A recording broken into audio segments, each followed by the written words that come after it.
Saudara sekalian yang saya muliakan, Hubabah Zahra, ibunda dari Sayyidil Habib Umar bin Hafid, suaminya hilang. Suaminya hilang. Ini bukan lagi harta ini ya, suami, saudariku sekalian. Suaminya hilang, diculik sama kaum Syuyu'i namanya. Kaum Syuyu'i itu kayak PKI di Indonesia sini ya, gitu kan. Kaum komunis pada masa tersebut menjajah Yaman pada masa itu, membunuhi para ulama-ulama, salah satunya ayahanda dari guru kami Sayyidil Habib Umar bin Hafid. Saudariku sekalian yang saya muliakan, suaminya hilang. Beliau sedih tentu saja, akan tetapi enggak sebegitunya meraung-raung, merintih-rintih. Sedih, tapi ya mau gimana lagi? Dititipkan kepada Allah Subhanahu wa taala, bahkan tanpa dendam. Ini orang kalau enggak ada dunia di hatinya, kalau yang diagungkan cuma Allah Subhanahu wa taala, mudah memaafkan kesalahan orang lain. Saudara sekalian, beberapa tahun yang lalu ada Habib Ali Al-Jufri, salah satu murid dari Habib Umar bin Hafid. Dia datang ke majelisnya Habib Ali Al-Jufri, menangis-nangis. Ada seseorang datang ke majelisnya Habib Ali Al-Jufri di sebuah negara. Dia menangis-nangis di hadapan Habib Ali Al-Jufri. Beliau bilang, "Bib, antum ini kan muridnya Habib Umar bin Hafid. Saya minta tolong pada antum untuk menyampaikan nih, apa yang jadi penyebab saya nggak bisa tidur bertahun-tahun lamanya. Susah tidur, susah makan enak." Dia bilang, "Kenapa? Dulu berapa puluh tahun yang lalu, saya di antara mereka yang menculik ayahanda Habib Umar bin Hafid." Dia bilang, "Sekarang saya bertaubat. Saya minta tolong untuk sampaikan salam permintaan maaf saya kepada Habib Umar bin Hafid dan kepada seluruh keluarganya, terutama kepada ibundanya, kepada semua saudara-saudarinya." Habib Ali Al-Jufri berjumpa dengan Sayyidil Habib Umar bin Hafid. Dia menceritakan dan menyampaikan amanat dari orang ini. Saudara sekalian, tahu apa kata Habib Umar? Habib Umar sembari tersenyum mengatakan, "Sampaikan padanya kalau kamu berjumpa lagi, kami sudah memaafkannya dari hari-hari pertama dia menculik ayahanda kami.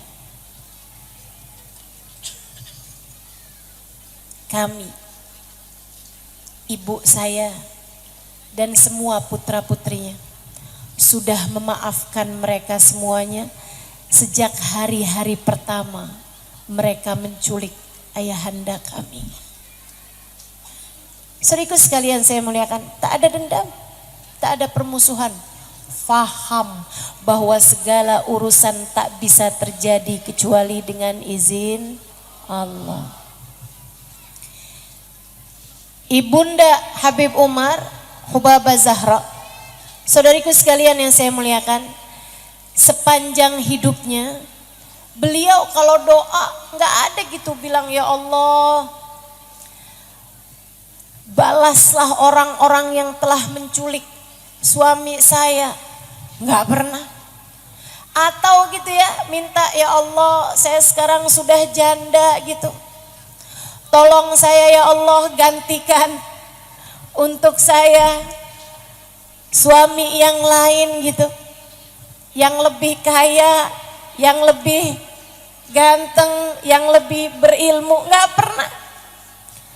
Beliau pun juga nggak minta, "Ya Allah, gantikanlah gitu sekurangnya dengan anak-anak yang kemudian menjadi kaya raya biar saya bisa menikmati kehidupan di dunia." Tak pernah. Saudaraku sekalian yang saya muliakan, Hubabah Zahra dalam malam-malam beliau senantiasa sholat malam gak pernah tinggal. Waktu saya nulis buku Bidadari Bumi, saya ingin memasukkan salah satunya adalah Hubabah Zahra. Tapi tak banyak yang saya tahu mengenai beliau selain senyumnya yang tidak pernah hilang ketika berjumpa dengan siapapun, dan selain ingatannya yang senantiasa kepada Allah Subhanahu wa taala. Kami pernah duduk bersama-sama dengan beliau di suatu malam.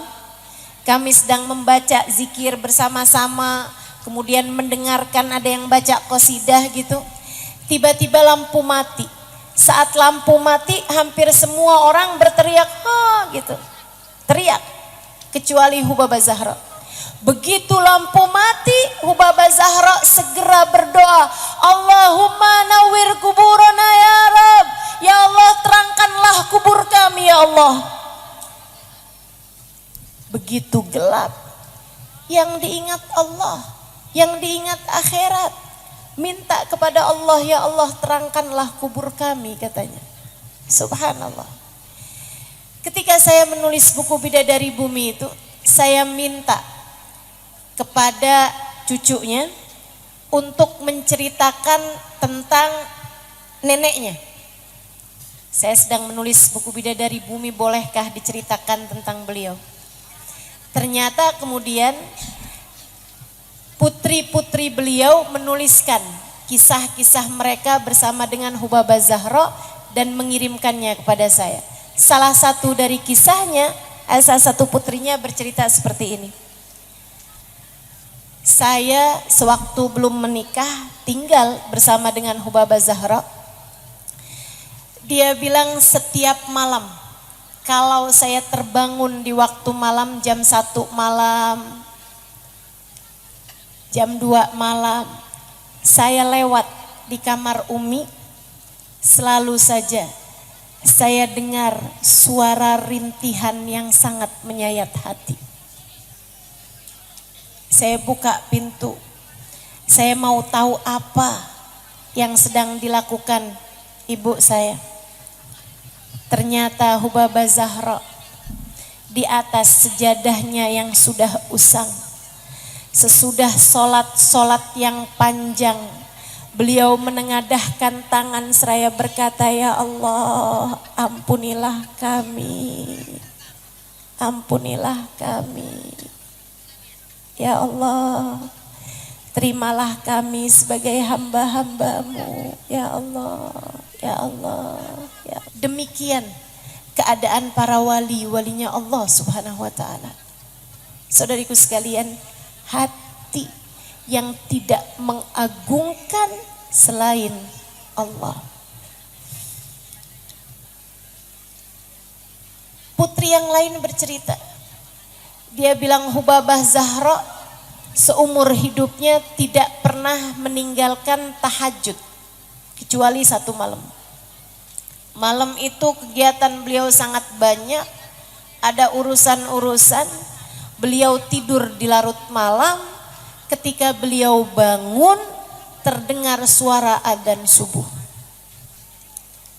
Beliau bangun dengan berteriak. Beliau bangun dengan kaget setengah mati. Beliau bilang adzan, adzan, astagfirullah adzan. Beliau nyaris gak bisa turun dari tempat tidur. Beliau nyaris gak bisa berdiri dari tempat beliau tidur di bawah itu ya. Karena dengar suara adzan yang artinya sudah terlewat waktu untuk bangun malam. Beliau gemeteran kakinya seraya mengatakan adzan, magumtul lailah, saya enggak bangun malam hari ini, saya enggak sholat malam hari ini, astagfirullah, astagfirullah, samihni ya Rab, samihni ya Rab, ampuni saya ya Allah, ampuni saya ya Allah, ampuni Zahra ya Allah, ampuni Zahra ya Allah. Dengan linangan air mata beliau pergi ke kamar mandi untuk berwudu. Putri-putrinya bercerita, hari itu sampai dengan larut malam, air mata Hubabah Zahra tak henti mengalir. Beliau menangis sepanjang hari karena beliau tidak bangun malam hari itu. Maafkan Zahra ya Allah, maafkan Zahra ya Allah. Zahra gak bangun tadi malam menghadap mengagungkanmu. Maafkan Zahra ya Allah, maafkan Zahra ya Allah. Bagaimana denganmu teman-teman? Kamu nangis kalau apa? Hilang duit. Kamu nangis kalau apa? Hah? Kalau suamimu hatinya berbagi dengan perempuan lain. Kamu nangis karena apa? Karena kamu merasa difitnah orang, disakiti orang. Apa yang kamu tangiskan teman-teman? Lihat bagaimana para wali-walinya Allah Subhanahu wa taala. Hati mereka tak terisi kecuali Allah. Mereka tak pernah membiarkan ada siapapun atau apapun bertahta di dalam hati mereka. Mereka adalah orang-orang yang berani berkata, ma fi qalbi ghairullah. Di hati kami tak ada selain Allah. فما زال العبد يتقرب إلي بالنوافل حتى أحبه. Ketika aku lihat hati seorang hambaku mengerjakan yang diperintahkan, yang disunnahkan, yang diajari, yang dicontohkan oleh Nabi Muhammad sallallahu alaihi wasallam, aku pun mencintainya, kata Allah. Cirinya kekasih Allah. Orang kalau sudah dicinta sama Allah, dia menjadi wali min auliyaillah. Apa cirinya teman-teman saudaraku sekalian? Biar kamu nih gak gampang-gampang ngaku nih, kayaknya saya udah jadi wali deh. Wali murid barangkali ya. Wali kekasih Allah, lihat cirinya teman-teman.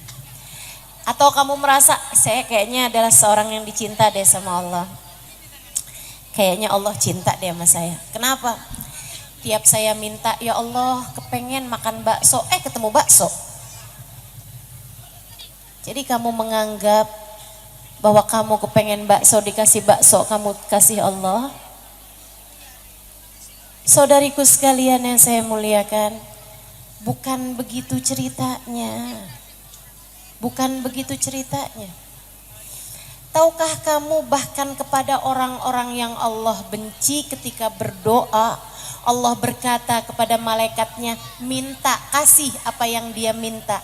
Aku tidak suka mendengar namaku disebut-sebut oleh lisannya.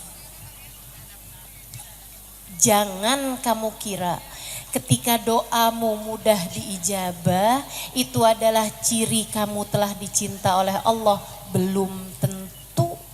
Sebab kepada orang-orang yang dibenci oleh Allah Subhanahu wa taala, terkadang Allah beri istidraj kepada mereka ketika dia minta, terutama urusan-urusan dunia. Ketika dia minta urusan-urusan dunia, bahkan ketika mereka minta, ya Allah kepengen punya mobil baru. Ya Allah kepengen anak-anak saya segera diterima di pekerjaan misalnya. Kalau orang tersebut seorang yang dimurka oleh Allah, Allah bilang kepada para malaikatnya, wahai para malaikatku, kasih apa yang dia mau. Aku tak suka mendengar namaku disebut-sebut oleh lisannya.